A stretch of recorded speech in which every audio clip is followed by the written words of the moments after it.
Et sur France Bleu Loire-Océan, on accueille Margot Le Thor. Bonjour Margot. Bonjour Gilles. Vous êtes diététicienne, blogueuse culinaire pour le site www.recettessansfin.fr. Vous donnez plein de conseils pour évidemment du plaisir au quotidien, du plaisir et santé au quotidien. Et on va parler du risotto ce matin. Déjà, première chose, quel riz on va choisir ? Alors pour réaliser un risotto, il faut vraiment bien choisir son riz. Donc il faut choisir le riz à risotto, tout simplement.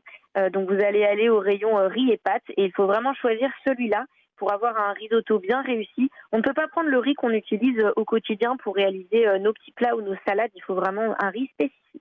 Alors on va déjà choisir les ingrédients si on veut réaliser quelques risottos particuliers. Donc pour le risotto, les ingrédients de base, ça va être le liquide. Alors en général, on part sur de l'eau, tout simplement qu'on aura fait chauffer au préalable. Dans cette eau, on peut rajouter un petit peu de bouillon de légumes, de viande ou de poisson en fonction de votre risotto. Vous pouvez aussi utiliser un petit peu de vin blanc. Voilà, du vin blanc sec de cuisine.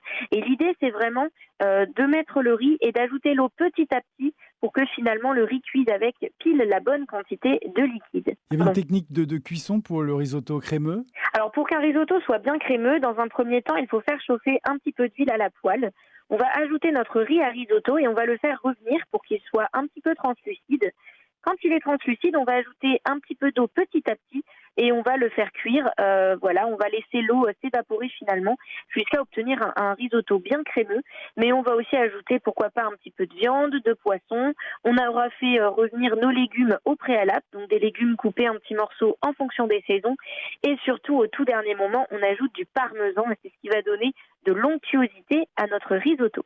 Est-ce que vous avez dans ce sens peut-être des recettes assez originales autour du risotto ? Alors oui, on peut trouver la recette traditionnelle de risotto au poulet et aux champignons. C'est assez simple, mais honnêtement, c'est un petit plat délicieux.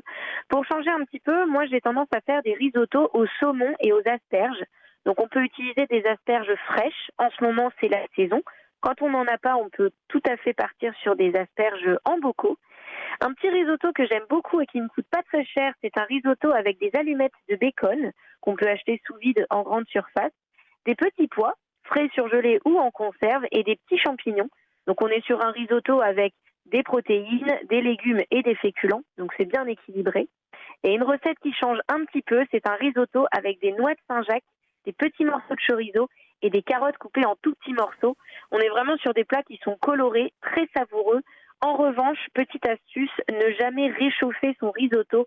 C'est un plat qui se consomme vraiment sur le moment. Il ne faut pas trop attendre, sinon on va perdre tout le crémeux et ça serait dommage. Évitez donc de réchauffer ce plat pour une bonne consommation, évidemment. Merci pour toutes ces recettes. Puis on peut aussi aller sur votre site www.recettessansfin au pluriel, plaisir et santé au quotidien. C'est signé Margot Le Thor. Bonne journée. Bonne journée, à bientôt.